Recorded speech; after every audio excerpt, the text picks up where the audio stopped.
Ito ay rated SPG, striktong patnubay at gabay ng magulang ang kailangan. Isang mapagpalang araw mga kapamilya. Sa mansyon nga ng Caballero ay dumating na ang grupo nila Tanggol.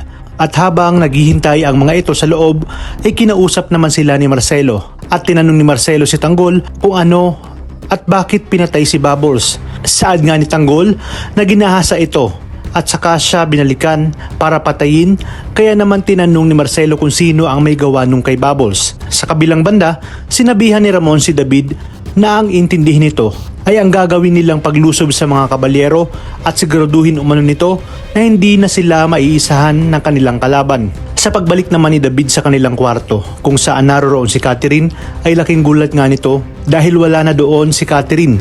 Galit na galit si David sa mga nagbabantay sa labas ng kwarto ni Catherine habang si Catherine naman ay nagmamadaling umalis palayo ng mansyon ng mga Montenegro.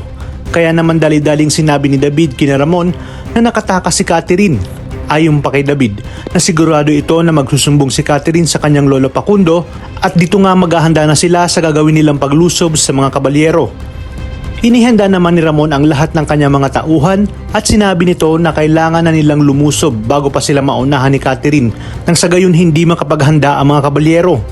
Habang naghihintay naman si Tanggol ay dumating naman si Facundo at sinabi nito na may dahilan kung bakit pinapunta niya si Tanggol. Ayon kay Facundo na may utang sa kanya si Tanggol at agad itong ipinakita kay Tanggol ang larawan ni Pablo na kuha nito sa kasino kung saan pinatay nito si Pablo. Sinabi pa nga ni Senyor kay Tanggol na pagbabayaran nito ng malaki ang ginawa nitong pagpatay sa kanyang apong si Pablo.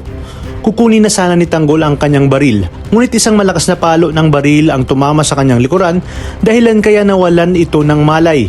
At ang magising nga siya ay narinig nito ang sigaw ng kanyang mga kaibigan habang nakatali ang mga kamay nito. Habang sakay ng kabayo si Marcelo ay sinabi ni Facundo na bago niya ibaon sa lupa si Tanggol ay pahihirapan niya muna ito, gaya ng pagpapahirap na ginawa nito sa kanyang apong si Pablo. Kung kaya't dito na ipinakaladkad ni Senyor Facundo sa kabayo si Tanggol at dito na nga umpisang papahirapan si Tanggol ni Senyor Facundo hanggang sa dumating sa punto ang pagdating ni Ramon.